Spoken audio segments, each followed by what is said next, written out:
Welcome back to another video, man. Today we got the heartbreaking story of Lil Kim. This is by Music Vibe, so y'all make sure y'all go show love to Music Vibe. Go tap into their videos. You feel me? I haven't done a Lil Kim content in a long time. You feel me? If y'all want me to do some more Lil Kim content, y'all comment down below. We did a couple of her albums.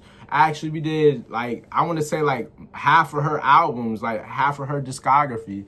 So if y'all want to go check that out, y'all go do that. I think I have a playlist with Lil Kim because I have a lot of reactions with her. Started doing my reactions about a year ago with her. I even did her La Bella Mafia, I think it was it was a mixtape where she paid tribute to a couple of songs. She kind of remixed them. I did that album, Hardcore, Notorious K.I.M., and plenty of other albums, you feel me? So if y'all want me to tap into some more Lil Kim, y'all let me know. I want to do interviews with her or little documentaries about her, because that's the type vibe that I'm gonna be on for December. So if you want Lil Kim content, comment down below some maybe music videos. I don't want to do no album reactions. We're gonna start doing more album reactions in 2025, you feel me? Now I want to focus on interviews and documentaries and stuff like that. If you want a little music video from here and there, we could drop them, you feel me? But now we're doing a video like this, you feel me? The heartbreaking story of Lil Kim. Y'all make sure y'all like, comment, subscribe, turn on the post notification bell to be notified every time I drop a video. Follow me on Instagram. Link will be in the description box down below, man. And yeah, man, we're gonna jump straight into it. Let's see what they talking about on here, man. Write any kind of lyrics, talk about anything. Why so much sex? Internet bullying is something that really needs to stop, At the end of the day, us celebrities have it worse. The cream and the juice and the sex, quick fast, get mad, cause your man. Lil Kim was born on July 11th, 1974 in Bedford-Stuyvesant, Brooklyn, New York. As a child, Kim was sent to a well-established Catholic school, Queen of All Saints in Brooklyn, in an attempt to provide a stable learning environment. But stability was lacking after her parents' marriage broke up when Kim was 8 years old. Linwood, a former military man, reportedly began to use physical violence against his wife. Kim told the Washington Post in 2000 that she remembers her mom having black eyes, and that her father told people she had fallen. In a 2000s interview with Newsweek, Kim reminisced about the way her father criticized her from the time she was very young. It was like I could do nothing right, she says. Everything about me was wrong. My hair, my clothes, just me. That set up a pattern for her future relationships with men. All my life, men have told me I wasn't pretty enough, even the men I was dating, and I'd be like, well, why are you with me then, she winces. It's always been men putting me down, just like my dad. To this day, when someone says I'm cute, I can't see it. I don't see it, no matter what anybody says. Kim moved with her mother and brother to the suburb of New Rochelle, NY, where some girls in their new all-white neighborhood teased Kim because of her skin color. Ruby May struggled for money and, unable to support her family, eventually granted Linwood custody of their 2 children. Linwood remarried, though his relationship with Kim soured irreparably only after she began dating boys at the age of 13. According to Kim, he became verbally abusive, and their relationship took a violent turn. One day, Kim stabbed him with a pair of scissors. When I was 15 years old, I was kicked out of my house. So I was on the street. I was basically homeless. I was forced into doing things that I didn't want to do. You know what I mean? Dipping and dabbing with guys that was selling drugs and doing all other types of stuff. And in the following year, I'm not gonna lie, right here, Lil Kim look good. Lil Kim now, hey, listen, I don't want no parts of that. You feel me? I'm calm. But Lil Kim, I don't know. I was hearing the reason why she got surgery was because of Biggie. I think Biggie even criticized her too about the way she looked. Even her dad, like they're saying in the video. You feel me? So it's she looked good. I don't know why she let those people get to her head. I would, if I was born back then and I was 22 and well, I don't know how old she is in this right here. But I see Notorious, I think that's Notorious K.I.M. back there. Or, no, that's La Bella Mafia right there, I think. That picture in the background, I think so. That's the album cover. I would say listen, if I was born back then, I would fool with Lil' Kim. That's basically what I'm saying. I will fool with Lil' Kim right here. Right here in this picture right here, she actually looks very nice right here. I'm not gonna lie to you. Sometimes lived with neighbors or with elderly men who provided her with housing and food. She worked in department stores, following in the footsteps of her mother, who worked at Macy's and ran errands for drug dealers. She also hinted that she had been sexually assaulted, although she never named her abuser. The girl wanted to become a rapper from a young age, and she finally got lucky. What's up, big mama? What'd you just call me? Big mama. Kim studied at the Sarah J. Hale Vocational School in Brooklyn and then at the Brooklyn College Academy. Her future rival Foxy Brown also studied there. By the time Kim met Christopher Wallace, better known as Biggie, at the age of 17, she had completely given up on her education. Wallace was a couple of years older at 19, a small-time drug dealer on his way to hip-hop superstardom as the notorious B.I.G. They met accidentally on a street corner, after which Kim freestyled for Biggie. In 1992, Wallace signed a contract with Sean Puffy Combs' label Bad Boy Entertainment. In addition to his solo career, Wallace organized the hip-hop group Junior Mafia, which included several of his childhood friends. Lil' Kim became the only female member of the group. Under Wallace's leadership, Junior Mafia released a number of singles, and in 1995, the debut album Conspiracy. With the single Players Anthem, Lil' Kim was introduced to the world. Watch my niggas back, lines in the stores. Yo, if y'all want me to react to Junior Mafia album reaction, y'all comment down below, you feel me? I reacted to all the Biggie albums. Y'all comment down below if y'all want me to react to this right here. Or any other female artists. Like, I could do Foxy Brown. I did Ill Nana already. We could do Queen Latifah, MC Light. We could do Trina. We could do... I'm trying to think of all the artists y'all been telling me about. We did Aaliyah, we did Lauryn Hill, we did Missy Elliott, we did Nicki Minaj. We done a couple of female artists. I like to tap into more female artists and show more love to the female side. Feel me? Get a little female fan base over here. You mean we ain't discriminating? And a little later released Hardcore. I did this album right here too. her debut album Hardcore, which became extremely successful in sales and was doing pretty good numbers. Stone sets, I got my own baguettes, and I'll be doing things that you won't regret. I reacted to that music video right there too. Kim the Queen.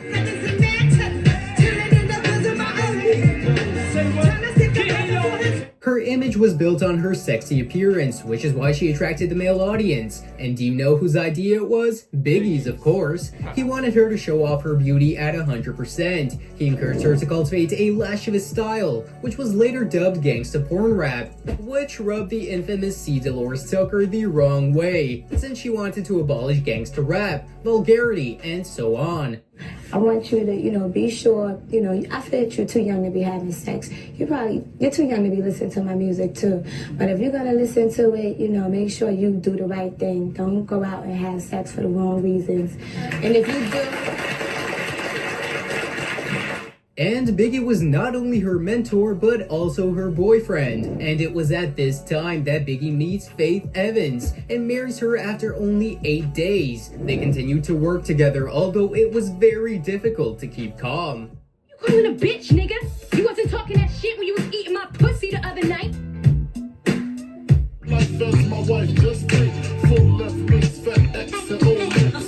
So I was like, no, tell him to ask his girlfriend. But that wasn't the end of it. One of the worst altercations between Lil' Kim and Evans was when she caught her and her husband together in a hotel room. Here's what Faith Evans wrote in her autobiography. I got to Big's bedroom door, turned the knob, and went inside. As soon as I saw a small lump next to Big's large frame, I flew into a rage, ran over to the side of the bed, and pulled back the covers. I grabbed some chick out of the bed and started beating her ass. At some point, the chick's wig came off in my hand. It was a short, cropped wig. I stopped throwing punches for a minute to get a good look at the chick I was beating up. It was Lil' Kim. She was completely butt naked, yelling as I pushed her around the room.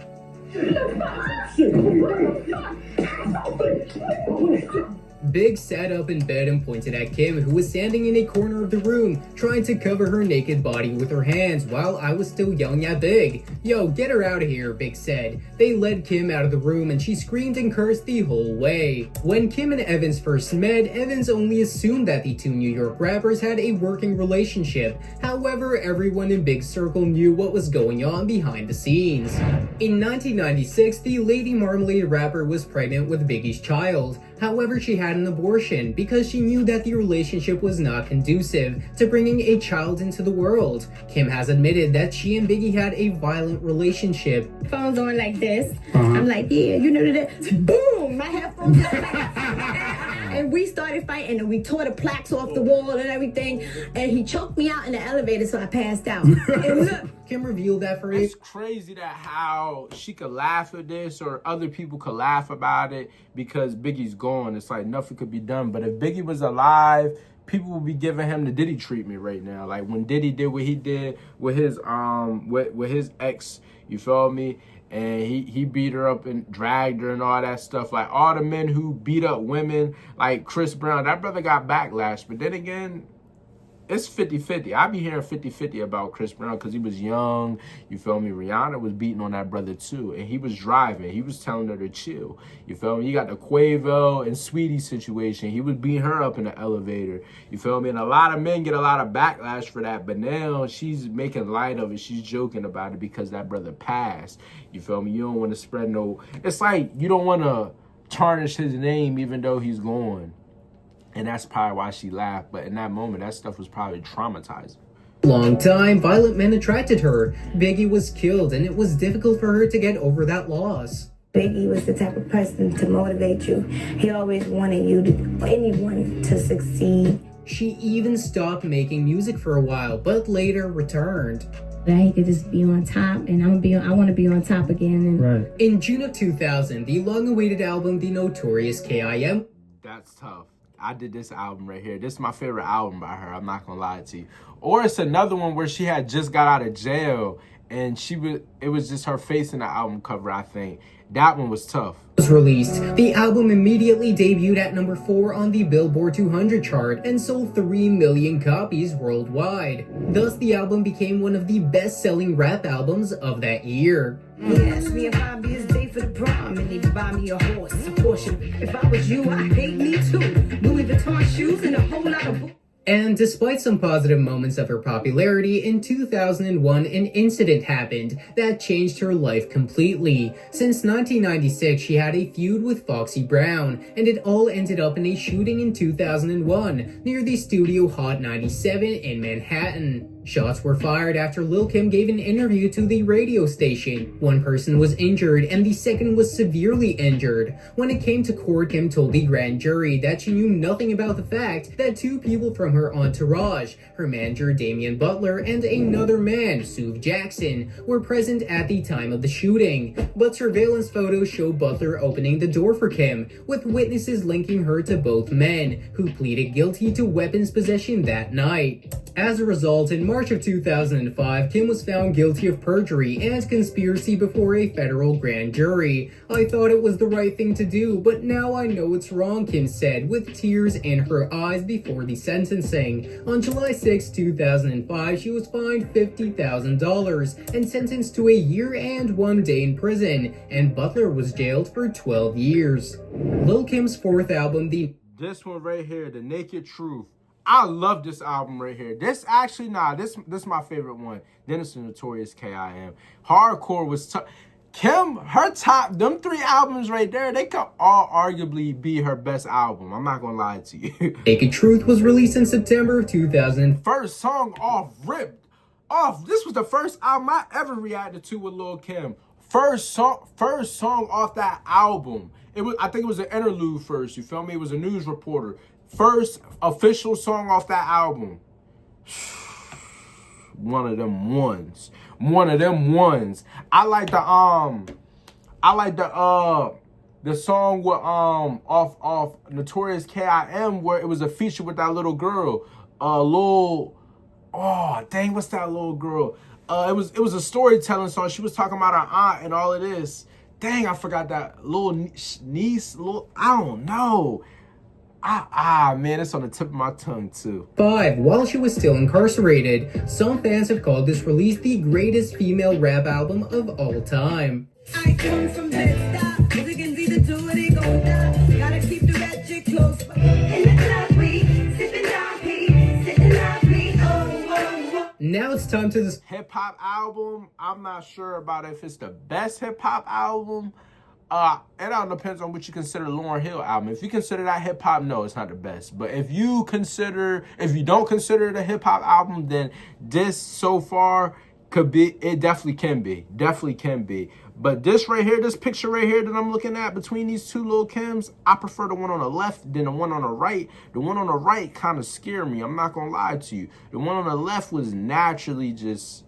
You mean she didn't have to do all of that, but. Like I said, I get why she did it because, you know, she was being, like, talked into it. She was raised to not love herself. Discuss her plastic surgery and why she got it done. As we said earlier, she was bullied for her appearance, developing an insecurity. In 2005, she went on a radio show and explained that she had her nose broken during a physically abusive confrontation with an ex-boyfriend whose name is Damian World Hardy. They dated for only 1 year between 2002 and 2003. Kim told the listeners that she, like many other women, had been a part of a violent relationship that left her with a broken nose, black eyes, all that stuff. The New York native revealed that she had to fix her nose not once but multiple times. Every time she'd go through a procedure and come back to her boyfriend, he'd hit her again and send her reeling into a tangle of insecurities and self-loathing. It's not just her face that was damaged as a result of these brutal attacks. Kim had to undergo multiple MRIs because he beat me up so bad I couldn't even move. She also suffered from blood clots in her back. You're a fucking thief. You're fucking white. You have no melanin, bitch. Kim was so tired of lying about her injuries, pretending they were an allergic reaction, and burying her bruises in makeup that What the freak do you gotta say about your body right here? Your butt and them thighs? I don't know. Them bruises gonna go away on them legs. What'd he do? Break your butt? What'd he break your butt? she thought it would be better to get professional No, that's a bad. work done and wipe out those physical markings for once and for all. I kind of prayed the whole time. I didn't know what to do, and it has a lot to do with my maturity too. It's been times I was in the Lil' Kim don't even look bad. I think it's just the nose. I think it really might just be the nose. Because if you get your nose fixed, if you get your nose broken, you can get it fixed to be the same exact nose. That just takes time to heal. You mean? You actually went to go get a new nose. Like, that's what it looked like.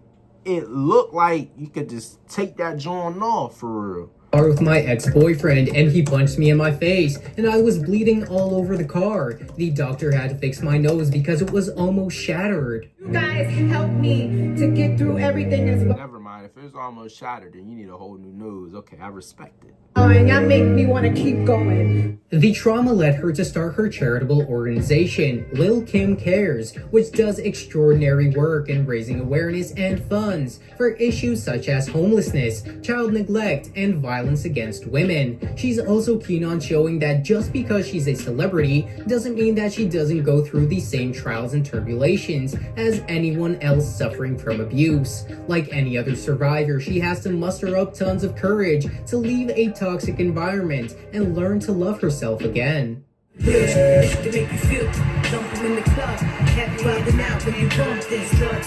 Let's check out some of her singles, as well as her new album 9, which she put out in 2019. Little pussy make a nigga come fast. Then I let him use my face as I come back. Like me 7-Eleven, working all night, 24/7. Fuck the FBI, I know you can.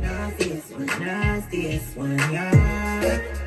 Oh, you know, vintage 40, yeah. I have more bars. more than Olivia, over 300. What's up with her now? She plans to release her biopic, she plans to continue releasing music, and Cardi B wants to collab with her. As for her family life, in 2014, she gave birth to a baby girl from Mr. Papers. She made amends with her father in 2012, with whom, as you already know, she had a pretty complicated relationship after it became known that Linwood had Alzheimer's. She took him into her home and began to take care of him. In 2019, Lil Kim wrote that he had died. I recommend you check out the next video about what happened to the members of Bad Boy Records. Subscribe to the channel, leave a like, and I'll see you soon. You feel me, man? Shout out to Music Vibe, you feel me, for the video. Shout out them for, dropping them bangers, you mean? But y'all make sure y'all like, comment, subscribe, turn the post notification bell on. Make sure you follow me on Instagram. Link will be in the description box down below, man. Y'all go check out my Lil Kim playlist if y'all haven't already. And yeah, man, I'll see y'all in the next one. Hope y'all enjoy.